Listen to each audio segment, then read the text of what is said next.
Today we're going to discuss about the measures taken to control inflation or deflation, that is price level changes. There are two agencies who have the authority or who have the power to control or to change policies according to the changing price level in the Indian economy.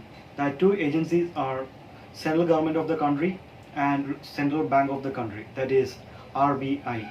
These are the two agencies or two powerhouses who are vested with power to control inflation and deflation.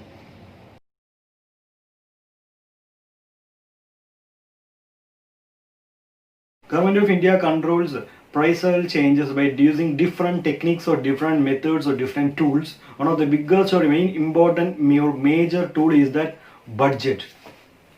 We know what is budget. It is the expected expenditure and estimated revenue for the next coming financial year, that is starting from April 1st to coming March 31st. That is called budget. So every year in India, Government of India presents its union budget on first working day of February. So during that time, if there is an inflation in the economy, there is an inflation like a situation is rises in the economy, that is the price of goods and services increases. The changes we can't control, we can't able to control. It's not in our hand at that time. Or if we are expecting it to increases further in the next few months, what Government of India will do is that they will use few tools through budget. One of the major important tool is that called tax. You know what is tax? Tax are of two types: direct tax and indirect tax. Government of India, what they will do is that if there is a high price increase in the economy, means Government of India what will do is that they will increase the tax rate or tax percentage. Maybe it's for depends on the situation. They will increase direct tax or they will increase indirect tax like GST and all. By way of increasing tax rate, how can we control inflation? For example, I am saying a person is earning rupees 10 lakh per annum. From that he is paying around, I'm just saying imaginary figure, he is paying around 20% as tax amount. For 10 lakh, 20% he is paying. Right, up to slabs and all, maybe it will be more than 5 lakh, it will be taxable. So for the balance 5 lakh, for 20%, that means around 1 lakh rupees he is paying as tax per year. That is in hand or disposable income after deducting tax is 9 lakh rupees. So he can spend maximum of 9 lakh rupees in the market. That is in the economy for his savings, for his expenditure, for his investment, whatever it is. He can spend maximum of 9 lakh rupees. Government of India suddenly increases tax. That is from 20% to they are increasing it to 30%. I'm saying. For that, above 5 lakh up to 5 lakh is tax exemption is allowed. So above 5 lakh, that is balance 5 lakhs, they need to make tax of 30%. That means 1,50,000 you need to make as tax payment to the government.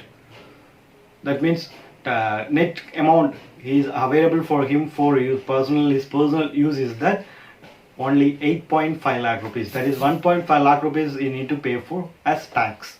So his personal income net income after deducting tax reduces to 8.5 lakh from 9 lakh.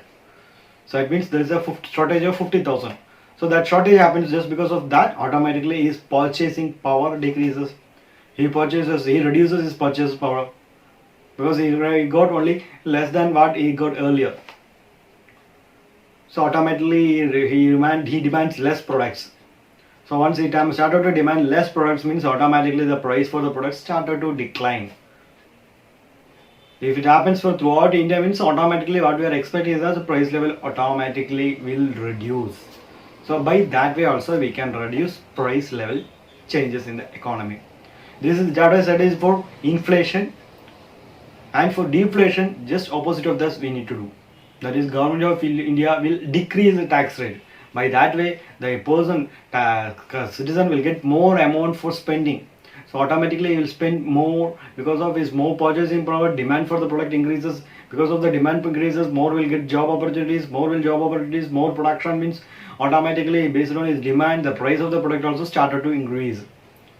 That is the situation. So it depends on the situation. Government of India uses these tools. Through budget, government also increases and decreases the welfare spendings. That is public spendings. Inflation means already there is a high price increases. So government of India will do is that they will reduce the money supply from the economy. For that, so government of India will reduce public spending. During the deflation time period, government what we need to do is we need to inject more money into the economy. That is already people are have less amount with hand. In hand they have very less amount. So we need to inject more money. So for that purpose, government will introduce new activities, new schemes, new public welfare activities, new public expenditures, different forms of new public expenditures government will do. So by that way, automatically people will get more money in the economy. Automatically their spending increases. By their spending increases, automatically production increases. Everything will back to normal. One of the most important tool used by the government of India is that of PDS system. It is public distribution system. Through this, different forms like ration shops and all other forms of organizations owned by government of India, they are selling goods at a reasonable price comparing to market price. So by this way we can control price level changes up to a certain level. Measurement taken by government of India to central government to control price level changes, that is deflation or inflation. I hope everyone is clear about all this. If you have any doubt, please mention it in the comment section of the video. If you are satisfied with the classes, don't hesitate to subscribe, like and share with others. Hope it will reach maximum.